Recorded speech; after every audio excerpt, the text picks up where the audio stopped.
Hello friends! So please bear with me for this assignment as my computer camera is not working and I am currently filming with my phone.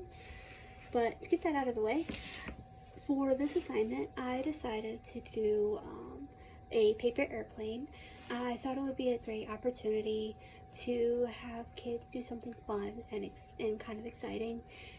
But it also gives us as a class the opportunity to discuss aerodynamics, what that means for an airplane, how the different components of aerodynamics impact a paper airplane's flight, as well as the distance. So I would also want to incorporate math into this activity because you could measure how far each airplane goes. So what I would have us do is I would have the students watch a video on aerodynamics. I will link the video with this video, and I would have them watch this video and then make a what's considered standard airplane, and then I would make like a more fancy or more aerodynamic airplane, and then I would want the students to be able to test the difference between these two airplanes and then talk about why they think one flew better than the other. In order to do this, I would want to explain to them, you know, we're going to make this airplane and I have this airplane that I made. So make a hypothesis to decide which one you think is going to go further, and then they would write whatever they think and then we would test that theory. So I would have them watch the video and then I would get right into the demonstration and model how they're going to create their paper airplane. Now with that, they could either watch me with an overhead or they could watch a video. And honestly, that really just kind of depends on the students, because if they need more hands-on help, such as my self-contained students, then I would probably just have them watch a video. But if it's something where they're more independent, I would likely have the overhead and just kind of show them.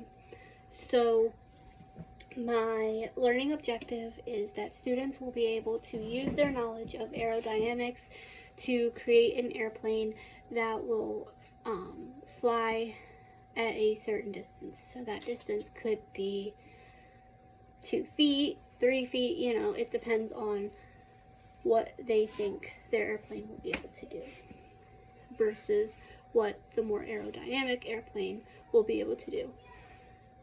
So the materials that I would need is something like a smartboard or something in order to display the video so that they could watch it, as well as paper. Now this paper could be just regular white paper, or it could be like construction paper if you want to be fancy. Maybe we could do like a mix to kind of see if that impacts the distance and the flight. So we will get started on modeling this experiment. So again, please bear with me as this is my phone camera and it's not working very well. So I would start with having them have their paper laid down flat, long ways, up and down, and they would start by folding it in half.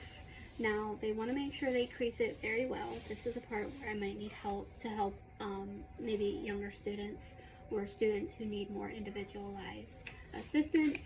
But then I would instruct them to open it up, and I went ahead and used a pencil to draw a line so that they could see kind of that middle. And then I would have students take one flap and kind of line it up with that dark line that we just drew with the pencil. Now they don't have to draw the dark line, but especially if they have a harder time seeing where the middle is, I may instruct them to do so regardless of how they feel about it, just so that they can have a better understanding of like where the middle is. Now that, again, it depends on the age group and their capabilities, but so for like, I would want to do this with probably 3rd grade. I feel like is a good grade But again, there's going to be individualized needs across the board. So I just want to make sure that I provide the accommodations necessary for each student to engage in this activity. So the next step after we get our flaps, we have this side in the middle, and then we have this side meeting in the middle. I would have them take this corner. Now this part they may need assistance on regardless of the age, just because it's a little more, you got to be a little more precise, because if this is wonky then they might struggle for the rest. But then they just need to make this side match. Now we can see that it's already starting to resemble a paper airplane, which is very exciting. So then I would just make sure that everyone is at this step. They will then, once everyone is here, I will have them kind of just use that middle that we've already created to fold the airplane in half, and then I would really emphasize that we need to fold these creases down. Now this act will make sure that the plane better stays together, because if the creases are not creased down enough, then the plane gets a little wonky and it doesn't want to fly maybe as well as one that is really focused on the crease work.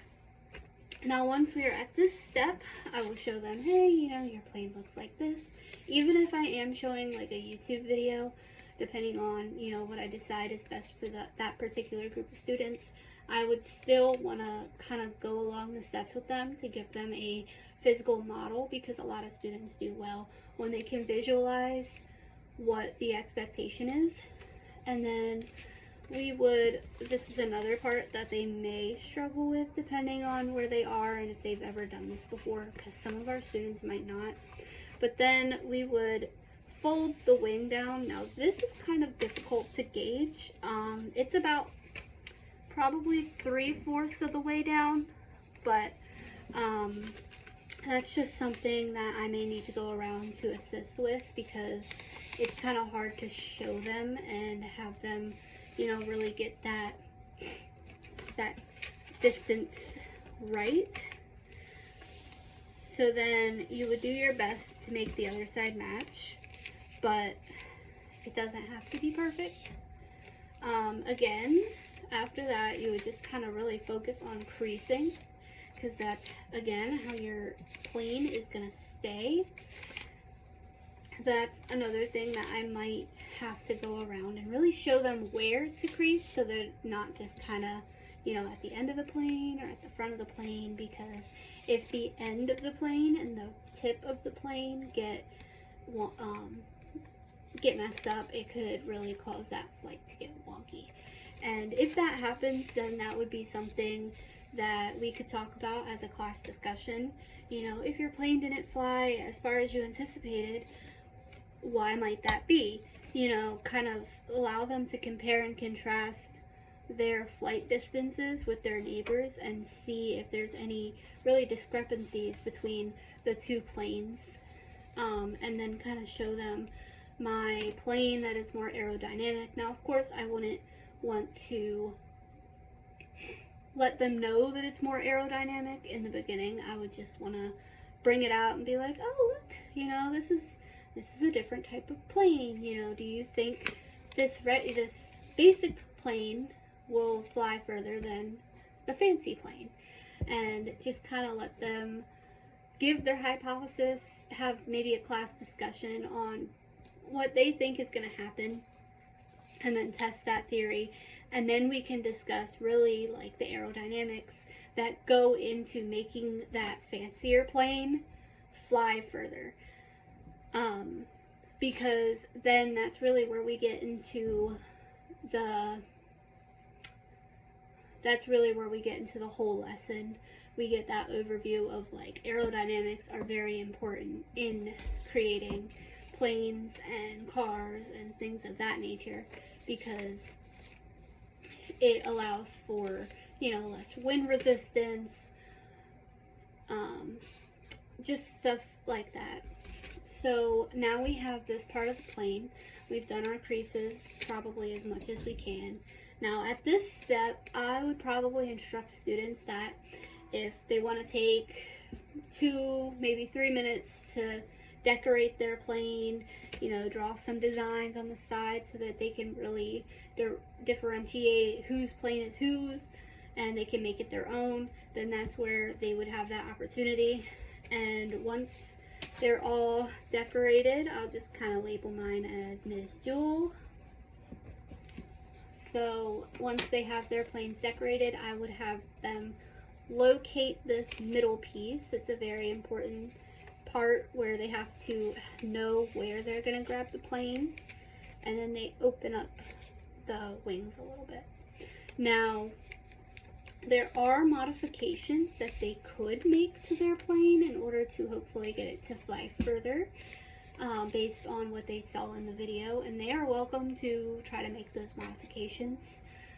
Those modifications may or may not make the airplane fly further, depending on the rest of their design, whether they, you know, creased it well enough, whether they made the wings equal, or, you know, things of that nature, just to really have that idea that no plane is going to be exactly alike. Now, I don't really have a whole lot of room in my room to fly the plane at its full potential, but at this step, I would probably have students, you know, show me their plane, get with a group, and then give them like a tape measure or something like that, just so that they can measure, maybe a ruler if I don't have any tape measures, and let them measure the distance that their airplane goes, and then compare and contrast it to their neighbors. Now, for this activity, I would want to try to make it whole group, especially with the anticipation of teaching 3rd graders this lesson, because there are certain aspects of it that could be really difficult for them to grasp without the use of visuals and whole class discussion. So I would probably have a data table presented on the board, or, you know, draw it out on a whiteboard, and just kind of so that they can see, you know, how far everyone's went. And then I would want to do like an average based on what we had, and then I would fly the airplane, that the like fancier airplane, I would fly that one based on how many trials the class had with their regular airplane. Now with that would be a lot of trials if I did it for each individual airplane that we flew, so I'd probably do an average per group and then average as a class. So we would do however many flights there were per for the group.